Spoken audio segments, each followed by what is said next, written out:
ആദിയിൽ വചനമുണ്ടായിരുന്നു. വചനം ദൈവത്തോടു കൂടെയായിരുന്നു. വചനം ദൈവമായിരുന്നു. മനുഷ്യ ഹൃദയങ്ങളാകുന്ന വയലേലകളിലേക്ക് വിതയ്ക്കുന്ന വിത്തുകളാണ് വചനം. ലോകത്തിന്റെ വെളിച്ചവും ഭൂമിയുടെ ഉപ്പുമാകുന്ന നാം ആത്മീയതയിൽ നിലനിൽക്കുന്നതിനും വളരുന്നതിനും ആത്മീയ ഫലങ്ങൾ സമൃദ്ധമായി വിളയുന്നതിനും ദൈവിക ദൂതുകൾ ധ്യാനിച്ച് പുതിയ മനുഷ്യരായി രൂപാന്തരപ്പെടാം.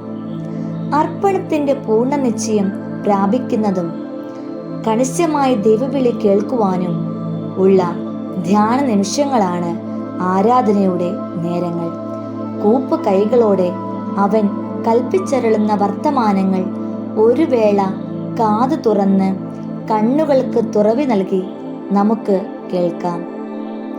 വലിയകാവ് സെന്റ് തോമസ് യുവജന സഖ്യത്തിന്റെ ആഭിമുഖ്യത്തിൽ യുവജനവാര ദിനങ്ങളിൽ ഇതാ ഒരുക്കുന്നു വചനധ്യാനങ്ങൾ.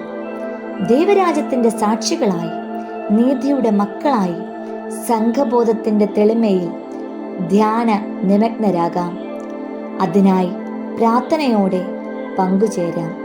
ദൈവം നമ്മെ എല്ലാവരെയും അനുഗ്രഹിക്കട്ടെ.